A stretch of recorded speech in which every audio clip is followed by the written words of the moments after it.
a physician who I've worked with in the past. He's a very kind and wonderful man who is in Southwest Florida. So Dr. Ramon Gil, he's a movement disorder specialist in Port Charlotte. He's a president and a principal investigator at the Parkinson's Disease Treatment Center of Southwest Florida, which is in Port Charlotte. He's been an investigator of over 100 clinical trials, focusing mostly on Parkinson's, but also in tremor, cervical dystonia, Alzheimer's disease, and other forms of dementia, as well as spasticity. He's an active member of the International Parkinson's and Movement Disorder Society since 1977. So welcome, Dr. Gil. Welcome. I was distracted because you say that I am a member of the Movement Disorder Society since 1977. And I thought I said 97. Okay, 97. So maybe not quite that long. That's okay. No, I am not that old. I'm not that old. Anyways, thank you all for being here. This is rather unusual for me, this type of format.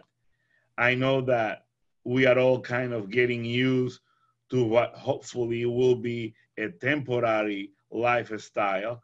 I will tell you that as a little disclaimer, I don't like these things. I like to see people face to face.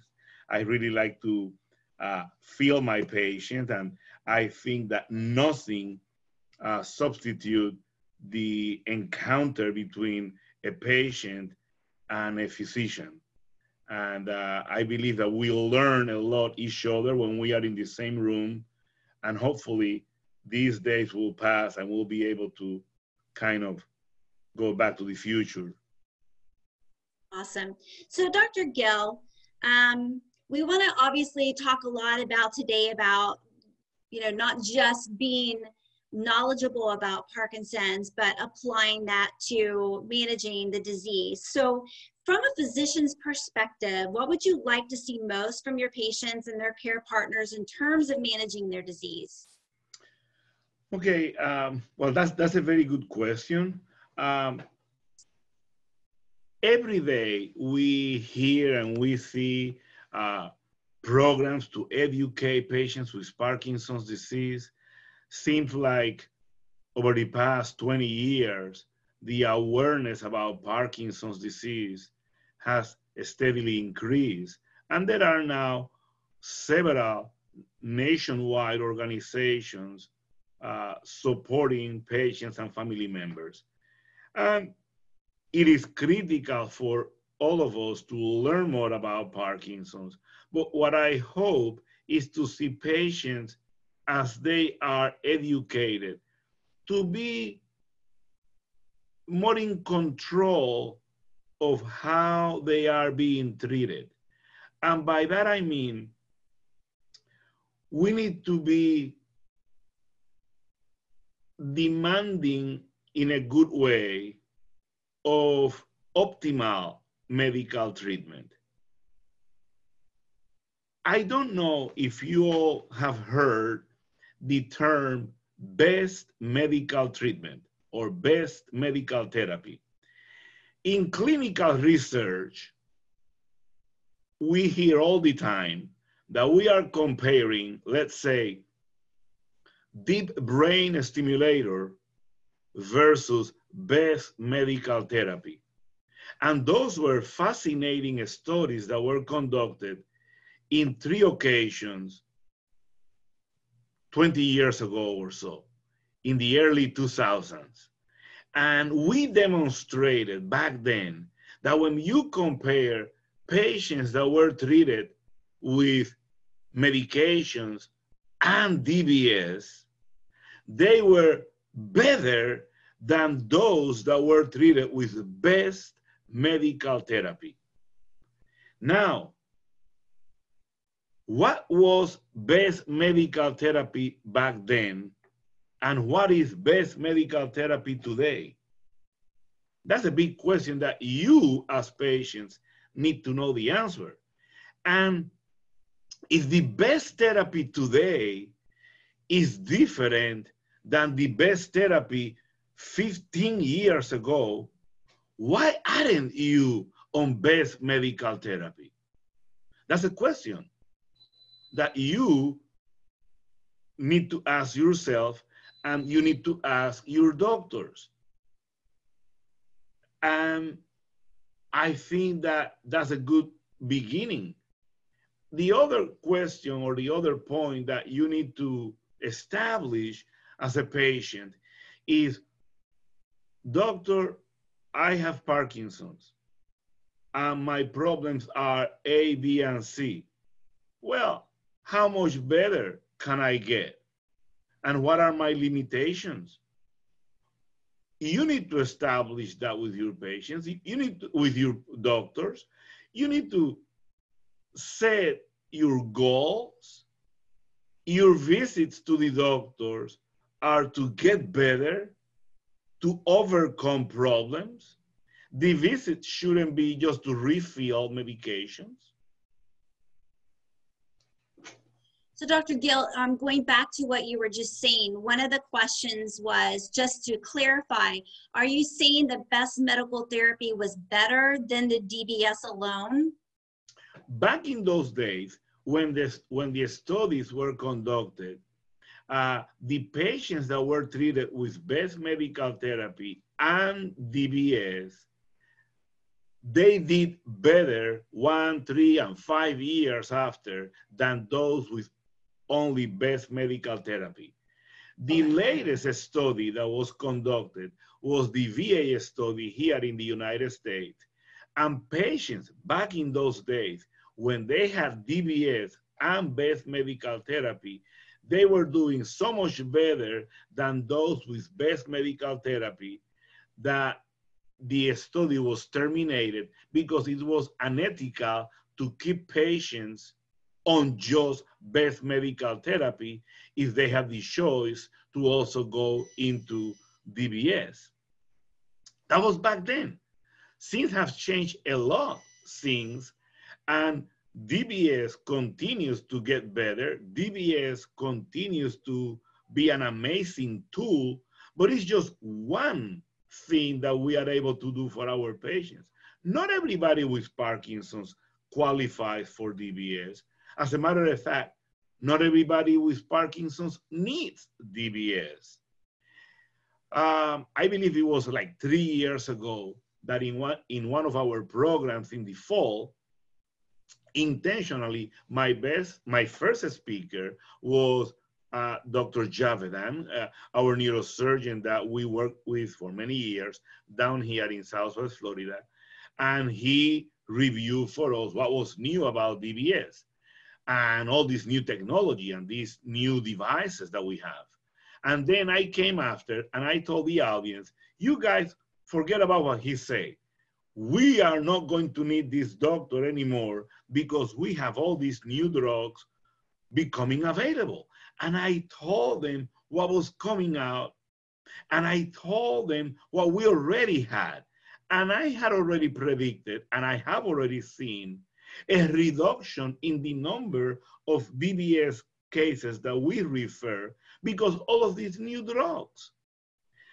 And then intentionally, I had our star speaker of the day was Dr. Georgetta Varga from Texas, Austin, Texas. She is a movement disorder neurologist, but she's deeply involved with DBS and brain mapping. And then she say, forget about what Tony say. He's crazy. Don't pay attention to him. Here is why DBS is going to always be with us. And it's true. She gave us amazing information. But one thing does not exclude the other. And what I am saying is DBS will always be much better in the patient on real best medical treatment and with medications that have been optimized. And these days, we have drugs that have improved so much the problems for which we were doing DBS that we may not need that as often as before. Wonderful. So we do have a lot of medication options, and I think that the importance is that people understand what options are available to them so that they can optimize their quality of life in management of symptoms. So where do you suggest people go for this kind of education? I mean, we often see kind of those who, you know, immerse themselves in the internet and kind of turn to Dr. Google versus those who don't really educate themselves. They kind of just do whatever their physician tells them, and you know, a more passive approach. So what do you tell your patients, or what do you recommend in this situation? First of all, the internet is probably the most dangerous place to go when you say the internet. I would suggest patients to go, if they are looking for information, to a specific website like yours or the Michael J. Fox Foundation, to the places where they are going to find good, reliable information. Please don't surf the net looking for what is the solution for my tremor, because the problem is that anybody could out there write whatever he or she wants about head experience, and that does not apply to you. I have a coffee mug that I should have here, but I left that in the lounge. And one of my coffee mugs have all the colors and Google name, and it says, "Do not confuse your Google search with my medical degree." Mm-hmm. Because I'll tell you, there is a lot that goes on in medical school, a lot that goes on in training, a lot that goes on in specialty training. And here, I got it. My little, okay. So, and there is a lot that we learn that you are not going to get from a quote unquote Google search. So the other thing is, all of you in organizations for Parkinson's and movement disorders put together fascinating programs. But here is something very frustrating for me to see. You have all these sponsors, okay? And they are all there. And you have all these promotional booths, and they have great material. And you patients leave with all these bags packed with information about all these new drugs. The minority of you are using those drugs. I'll tell you something even more scary.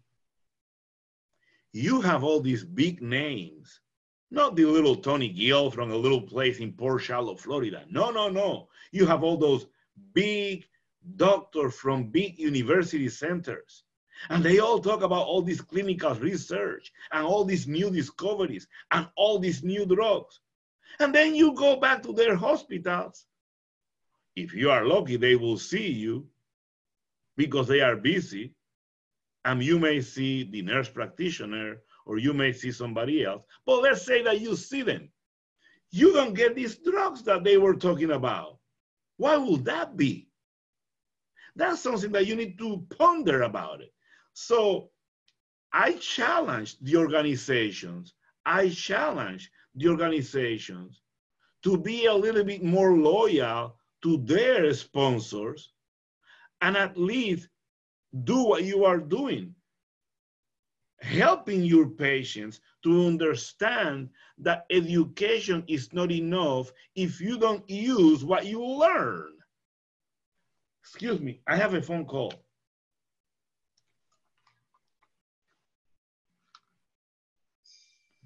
You see this? What is that? That looks pretty old school. Well, excuse me, that's much younger than Cinemet. Did you hear that, patients? Why do I say that? Because when I started my career as a neurologist in movement disorders, I remember a little song about Cinemet. And Cinemet was everything. Okay? Just like this was the latest way to communicate. okay? Well, things change. Things change. And you should know that there are better formulations of levodopa available today than Cinemet. Now, I have a question for you patients. Why will companies work and spend zillions of dollars, years and years and years, to improve levodopa? Why was that? Well, I'll give you a simple answer. In 2009, at the World Congress of Parkinson's disease, Parkinson's World Congress, that year it was held in Miami. There was a whole workshop with experts around the world to review levodopa. And they analyzed and explained to doctors that were there the pros and cons of levodopa. And the most significant conclusion was that levodopa remained the most effective symptomatic drug for Parkinson's. And what the panel of experts concluded was that what we needed was not a new drug. We needed a better levodopa. And then you should ask your doctors, excuse me, doctor, am I in the best form of levodopa? And the other question is, I hope you know as patients, what are the disadvantages of the immediate release Cinemet or Carbidopa levodopa? I hope you know that the main limitation of that medication is that it doesn't last that long. And especially for patients who are middle of the road or more advanced, the medication is very difficult to use. You need to take the medications every 4, every 3.5 hours a day. You need to take 5, 6 doses a day. And it creates, or it tends to accelerate some of the motor complications that we know. But doctors know that. Doctors know that. But you need to ask them, if we have a better form of levodopa, why am I still taking the immediate release 25/100? Just a question. And like that, there are many other advances that we have made. So how do we get people to speak up for themselves and ask these questions? Well, that's a tough question for me because my English is not very good. Most of the audience speak much better English than I have, or than I do.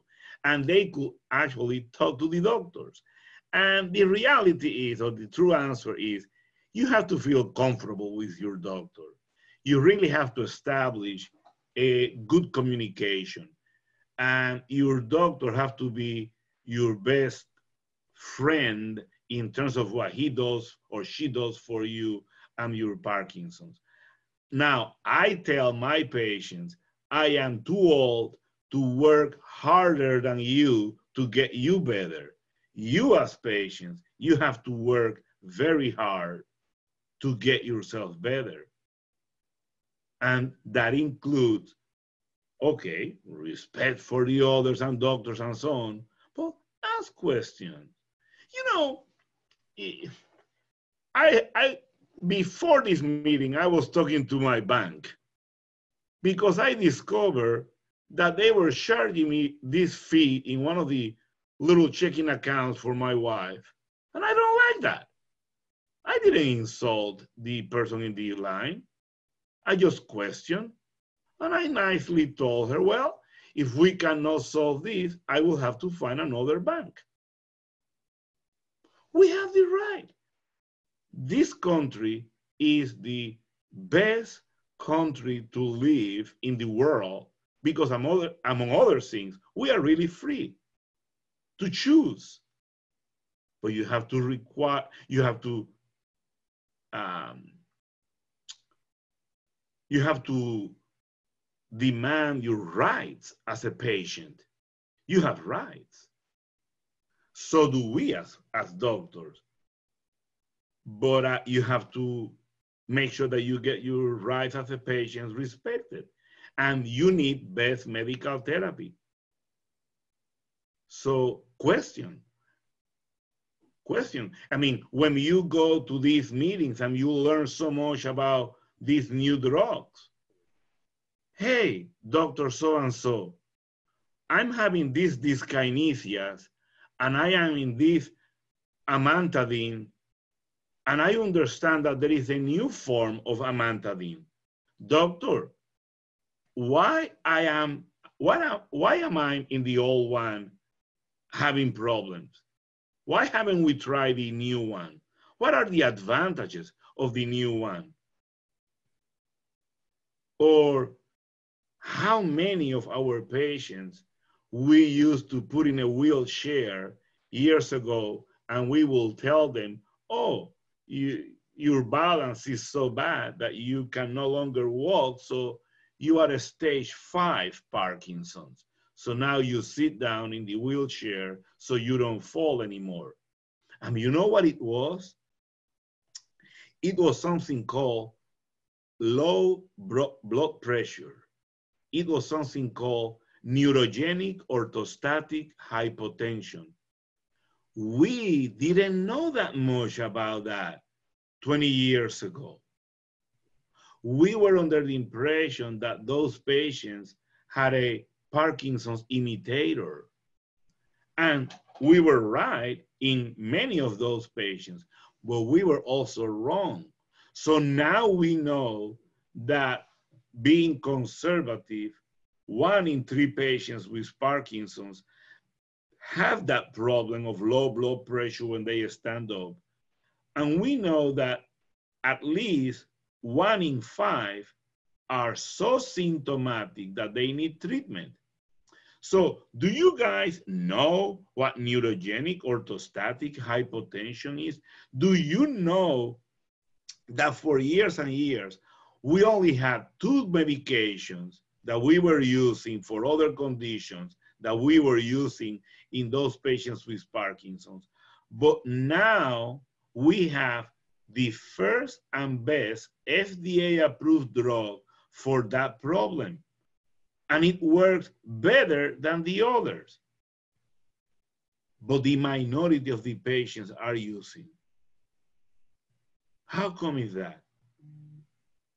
You know, early March, before the world stopped, early March, I gave my last live presentation in Lee County, south from where I am. And these patients, most of them were not patients of mine. And I talk about different situations. And when I asked the audience if they knew about a drug called rasagiline, most people didn't know. And rasagiline has been widely used for the past 20 years, has been proven to be very effective and beneficial. And when I talk about a drug called apomorphine, it was like if I came from the movie Narcos. They didn't know about apomorphine. And that's a great drug that is being reformulated. And that drug was approved in 2004. And when I talk to the audience about an inhaler for Levodopa that could help patients when they run out of gas and they go off, they didn't know. And guess what? I guarantee you that all of them have been in many, many different educational programs sponsored by all these companies. But companies don't prescribe medications. Companies don't practice medicine. okay? And don't settle for mediocrity, and don't settle for this is the best I can get you, and you are still having problems as a patient. And I wish I would have cases of patients that I could analyze for you to make my explanations more clear. But I can tell you that one case quickly comes to my mind. I have this couple from Chicago that they are winter residents here. And it took me a couple of seasons to really control her case really well. She goes back to Chicago, and I say, you really need to go to an expert to help you to maintain what you have gained. She goes to a well-known academic institution, to the movement disorder department. And you know what she was told? You look fantastic, but we don't understand your medications. I could give you back your Cinemet.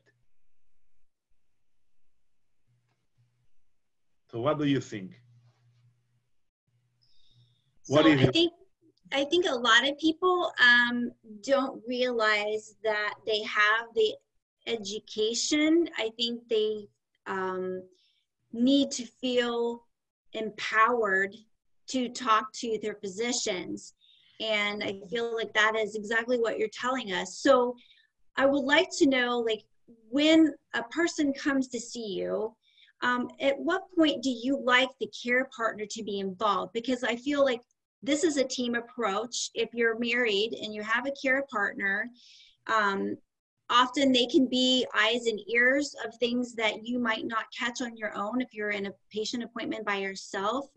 And it could be very helpful to have that other perspective. So part of that team approach or that empowerment could be also including the care partner. Absolutely. To me, or to us, it's impossible to treat Parkinson's without the spouse or the care partner. It's impossible, especially if the patient is a man. Men don't talk, okay? I mean, if you have children, you know that when the boy comes from the school, what happened? How did it go? Fine. The girl, you don't have to ask her. She will tell you everything that went on and what the teacher did and whatever. Well, I'll give you a perfect example why this is critical. I have this amazing, nice retired policeman that came to see me last year. And we connected. I like the guy. I say, where is your wife? Oh, she works. She's a school teacher. Well, tell you what, buddy, bring her next time because he's a man, early retirement from the police force because of Parkinson's. He had bilateral DBS. He looks good. He looked so good when he came to see me. And those were such rare cases for me that I took a picture of him and I that first day and say, hey, I need this for my collection. Well, I see him in follow-up and I capture things that are going on that you develop that skill as a clinician. And I could tell that he was hiding things from me. And I could tell that from the non-motor aspect of Parkinson's, this guy was not the happiest camper in town. This guy was hiding things from me. And I don't know how you, Anissa, how you can tell looking at your children that something happened in the afternoon when you are not home. How the hell do you know that? You look at the face and you know that something is going on. Well, eventually I say, listen, next time, if you don't bring your wife, cancel the appointment. Well, wife comes. And guess what? This guy was having delusions of jealousy. He was becoming paranoid about his wife going out to work and he was in the house. Young woman, attractive. He's a retired policeman. She dared to tell me, well, Dr. Gil, I don't understand why when I come home Or when my husband comes home, the first thing he says is like, "What is your mother? Is she here or is she back?" And he's always afraid that I am not going to come back or whatever. Well, that's a very, very tough situation. And I wouldn't have learned that if the spouse wouldn't be there. And then I don't touch the jealousy the first time because that is very difficult. So I go, is there any other idea or things that are happening to you? Do you fear that your family is going to abandon you? He says, no, not at all. And then she goes, so and so, that's exactly what you told me when we were on our way here today, that you were afraid that we were all going to leave you. So my point is, to treat Parkinson's, you need the spouse, especially in a man, because he's not going to talk. And when you have the female patient, it's also important because we have to educate the husband to medicate the patient if she needs assistance with that. He needs to be educated in terms of what these drugs do. And he needs to be our eyes in the house to monitor the response to the treatment. Patients sometimes are unable to see very well what is happening to them. I never knew that I was losing hair until my daughter told me that I had an apple in back of my head. Because I never knew that. I never observed that. So there are things that your care partner will see, and I need to know because you won't be able to tell me. So day one, they have to be both here. Absolutely. Thank you for explaining that because it's very, very important. So besides, and we do have questions in regards to some of the medications, but before we go into some of those, we've touched on the role of maybe DBS. We've touched a little bit on, you know, the variety of medications and the fact that we need to be aware what they are and ask questions and be willing to ask questions of our physicians. But that's one piece of the puzzle of treating Parkinson's. So where is the thought in terms of timeline that somebody should be seeking out physical therapy, speech therapy, and exercise in that role in terms of managing the disease? Okay. Well, by now, everybody knows that Geico saves you 15% in car insurance. And by now, everybody knows that exercise is critical for Parkinson's. So to talk about the value of exercise will be probably to misuse this limited time. Everybody has to exercise. Everybody, including the care partner, because being a care partner of a person with emphysema, diabetes, cancer, Parkinson's, Alzheimer's, etc., is a very stressful job, and exercise is great for stress relief. So everybody, including the care partner and the doctor, need to exercise also, okay?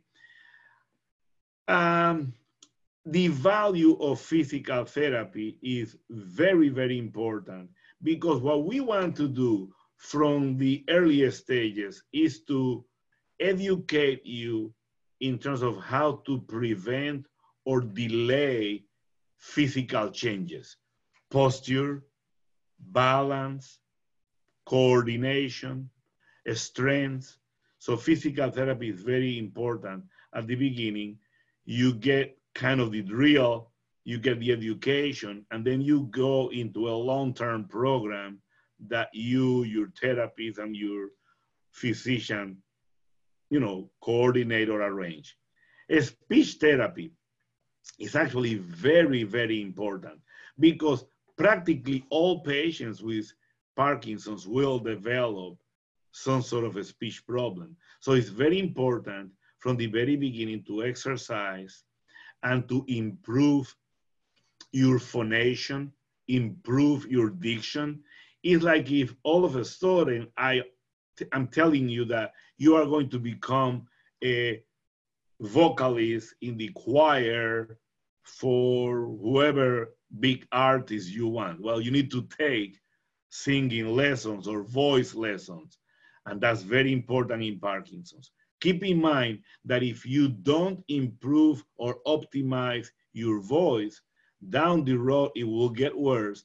And after losing your voice, a speech comes, and that's a big problem because then, swallowing comes, because then difficulty swallowing lead to weight loss, pneumonias, hospitalizations, feeding tubes, etc. So speech therapy from very early on is very critical. Diet, good healthy diet is also important. We know that 90% of our patients have constipation. Fruits, vegetables, fiber, hydration. Men with Parkinson's don't drink water. They are camels. Women are better, but we all need to be hydrated. That's very important. Probiotics, yogurt. I love Activia. They have a lot of probiotic, and with prunes it's delicious, and it helps our patients. So that's very important from the beginning. And in general, I think that if we have any kind of chronic illness, you pick one, your lifestyle have to be optimized. You have to be a good guy. You have to develop good sleep habits. You need to know your limitations. You need to rest. And sleep is very important. And sleep hygiene is critical. I want you to know that all patients with Parkinson's have some sort of a sleep disorder.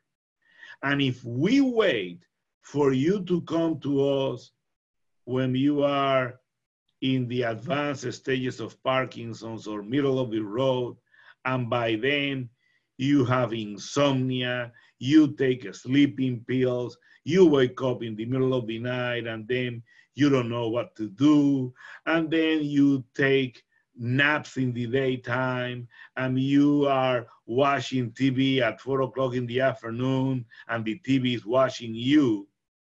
You disrupted your sleep pattern in such a way that your confusion is going to increase, hallucinations will increase. As a matter of fact, James Parkinson in 1817 described this kind of a daydreaming world of patients with advanced Parkinson's, that their confusion is worsened by this disruption in the sleep. So that's also important. From early on, it's always better to prevent than to treat. Absolutely. So I want to switch gears and talk a little bit about hospitalization for just a minute. So I know that people are trying to stay out of the hospitals right now during COVID situation. However, there have been a few cases where people have been admitted to the hospital. Their care partners are not allowed in there to oversee them. And we already know that hospitalization and Parkinson's aren't always a great combination because people often don't get their medications on time.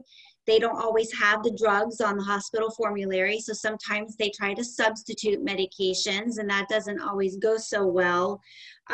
So can you talk a little bit about the importance of being an advocate during the time of hospitalization, and what to do maybe right now during COVID and just in general? In 2008, I had it, and I say I have to do this. And for one of our big fall symposiums, I presented a lecture that I titled "How to Survive a Hospitalization," because hospitalizations are very, very risky for patients with Parkinson's disease for all the reasons that you say. But you forgot that also, I'm sorry to say this, hospitals don't know Parkinson's. And the hospital staff, they know all about heart attacks, they know all about hip replacement, they know all about cancer, infections, but they don't know Parkinson's. So when you're in a hospital, you have to be your first, second, and third advocate. And you have to make sure that your doctor knows that you're in the hospital. In the old days, they used to go with you to the hospital, but now most primary care physicians, you know how the world has changed, don't go. And these hospitals are horrible. I'm sorry. So it's a problem. So make sure that you bring your medications, make sure that you convince or ask the nurse to use your medications if they don't have your drugs in formulary. And there is a very simple suggestion that I also give patients. Listen, I don't go to hospitals. I quit in 2007 for many reasons, gradually. But I don't have any problem talking to the hospitals. And I ask my patients, when you are admitted, ask the ER doctor or ask the nurse to call me. And I talk to them. Or when you're in the floor, ask the nurse taking care of you to call me. And I'll talk to the nurse. And I'll say, hey, A, B, and C. And then, oh, Dr. Gil, you are not in the case. I cannot take that order. That's okay. Who is the doctor? And I call the doctor. That could be done. But you have to initiate. You have to. It is your life. If you go to a restaurant and you don't like the food, or there is something wrong with the food, you ask the manager, can you come here? I mean, this food is cold or whatever. It's the same thing. But even more important is your life. So that is a very simplified version of the hospital. But it's very problematic. It's very problematic. Minimize the duration of hospitalization, minimize the use of narcotic drugs, minimize the use of hypnotic drugs, make sure that they don't give you medications that are contraindicated in Parkinson's. So how do you know? Well, you ask, you call the office of your neurologist, hey, I'm in the hospital and can Dr. So-and-so check the medication that I'm getting? If the doctor can, I'm sure that the medical assistant or the nurse could check the medications with the other nurse. You see what I mean? So those are some simple tips. And it's definitely helpful to have the care partner. Of course, it's kind of a struggle right now, but to have the care partner doing these things, because often when we're in the hospital, we don't feel well. We're not, acting at our best level of normal. We may be in pain and just not able to advocate for ourselves. So it goes back again to the importance of the care partners being involved and being able to help advocate for them. Another thing that I tell patients is, if you are having elective surgery, let me know. Because what I do is I make sure that my latest progress note goes to the surgeon with some tips about how to prevent complications in the Parkinson's arena. Or sometimes I even call them saying, hey, can we consider a spinal anesthesia instead of general anesthesia? And I went through that this week with 2 patients that were having prostate surgery and so on. Awesome. So, You once shared, excuse me, that you had written a prescription for one of your patients to do something that makes them happy. Yeah.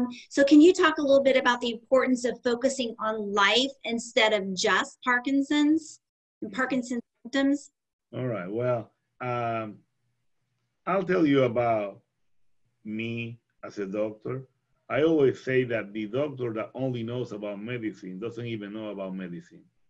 We need to know more than medicine. We need to know art. We need to know about music, visual arts, photography. We have to have hobbies. We have to be something other than just a physician. Because if you only live your life seeing patients and prescribing drugs and surgery, that's not good. That's not healthy. Well, your life as a patient with Parkinson's should have something else other than doctors and prescriptions and issues about Parkinson's. And you have to make your life more colorful. And you have to have fun, real fun. And every so often, I have my patients here, and they are doing fine, and they are stable. And I tell them, what the heck are you doing for fun? And you'll be surprised how often they say, well, I don't know. Well, you have to know, and you have to be happy. And the word happiness is different for each one of us. So you have to find hobbies, and you have to write in your calendar, okay, Fridays, I'm going to go for painting classes. And Saturdays, I'm going to go bowling. And on Sundays after church, I'm going to have a nice brunch with a nice mimosa or whatever. But you have to be happy. To have Parkinson's doesn't mean that the life is gone. As a matter of fact, I don't know if you remember, Anissa, once you were writing this book or something about Parkinson's disease, and the very first slide I changed for you because I remember that the first slide was Parkinson's disease is a chronic, incurable, progressive neurological condition. And I, whoa, whoa, whoa, whoa, whoa, whoa. Parkinson's disease is the most treatable movement disorder that we have. And it has more treatment options and much better outcomes than most neurological diseases. Patients, when they go to doctors with Parkinson's, is to get better. It's not just to, well, I want to feel like this. No, you have to get better. But you need to define the goals that you want. If you come here and you are, by the time you come to us, stage 4, and you come with a walker and sustaining falls, don't ask me as a goal that you want to run a marathon.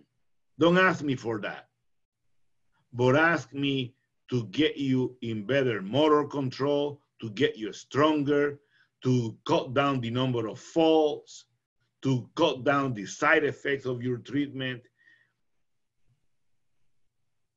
And one very, very, very basic concept in Parkinson's is the famous on and off. On and off. And by the way, Anissa, you know this because you've been involved in this for many years. I have no idea how many patients don't understand or don't know because they were never taught by the doctors what on and off means and dyskinesias. And if you come here and you feel that, and you think that you are well controlled and you have 4 hours of off time a day, that's wrong. We have ways to diminish the off time remarkably effective. So nobody should be having 4 hours of off time. Nobody should be having troubles on dyskinesias for the most part. You know, I hate when I hear patients coming, well, this is the ceiling that my doctor set for me. And this is as good as it gets. And I tell them, you know what? I love that movie with Jack Nicholson, As Good as It Gets, because he challenges the psychiatrist. And I love when patients challenge me, because I love to see the patients getting better. It makes my day. I mean, I feel privileged when people come to our office and they open their life to us. I mean, it's a gift. It's a blessing to be a physician, because when I get out of my house in the morning, I am going to do my best to help people. And that's beautiful. And patients need to know that, and patients need to expect the best outcome. But in order for me to tell you what we are going to do for you, you need to tell me what your problems are. It's like, Dr. Gil, help me in this journey. And where are you going? Well, I don't know where I'm going. So how the hell do you want me to help you with this journey if you don't know what your goal is, if you don't know which is your destination? Set goals. If you, Ms. Mueller, have dyskinesias, ask your doctor, hey, is there something better for my dyskinesias? If you need to quantify for your doctors how many hours a day you have that, and say, you know, I just realized that I am having dyskinesias 3 or 4 hours a day. Now, I cannot tell you how bothersome they are. You are the one who needs to know. And if they don't bother you, okay, that's your call. But if they bother you, Dr. So-and-so, I don't like my dyskinesias. Or my friend Debbie, hey doctor, why am I getting worse instead of getting better? And if a doctor tells you, oh, you have Parkinson's and you're going to get worse, run for your life. Find somebody else. You are not supposed to see the doctor and steadily you get worse. Okay? There are neurological diseases. Which unfortunately, that is true, and it's horrible to talk about something like Lou Gehrig's disease. Very sad, very, very difficult to deal situation in which unfortunately we witness the person going downhill physically. That's not Parkinson's. I'm sorry. Dr. Gil, we have a few more minutes and we do have some questions from our attendees today. So one person says, my neurologist doesn't want me to take Levodopa because I'm just beginning with Parkinson's diagnosis. He says after 5 years or so, they can start it. Levodopa will expedite dyskinesias. And I've asked a few other neurologists and they say that is not true. So they want your input onto that. The problem with Parkinson's is that you need to individualize the treatment. There is no rule that applies to everybody. I have patients, let me rephrase. In my community, we have older patients with Parkinson's, and many times when I diagnose Parkinson's, the first medication that I use is Levodopa in those patients because they are 70-year-old and they need symptomatic therapy. However, does anybody know what this is? It's a carousel. I don't use that anymore for my lectures. And I don't start patients on the little yellow pill that we used to use in the past, called immediate release Carbidopa, Levodopa. Why? Because for years and years and years, we tested this new formulation of Levodopa, and guess what? It's better. And we compare that drug with the IR in newly diagnosed patients who needed Levodopa. And guess what? It works better. And finally, last year or this year, actually, you know what happens when we think about January of this year? It's like a whole different world or life. I think it was in January of this year that there was a publication from Dr. Warren Olano, one of the top movement disorders in the world, reviewing Levodopa and concluding again that there is nothing better out there for symptom relief for Parkinson's than Levodopa. And he clarified many misconceptions about this drug. So the neurologists who say that is partially right, but it's also partially wrong. And the best treatment is for that patient, but I don't know how old is that patient. I don't know what his problems are or how symptomatic he is. Many doctors don't know how to measure Parkinson's, and that's a problem because they should be able to tell you, listen, your motor score is this and that. You do need treatment because you are quite symptomatic. Okay. We are literally just about out of time with 1 minute left. So I want to thank you in giving us this hour of your time today. I want to thank all of our listeners out there for joining us. I hope that you will continue to tune in to all of the programs that we're offering at PMD Alliance, as we do offer a variety of different physicians, different topics, different perspectives. And we very much have enjoyed, Dr. Gil, your perspective in helping us to encourage people to be actively engaged in their care by being educated and willing to speak up to improve their quality of life.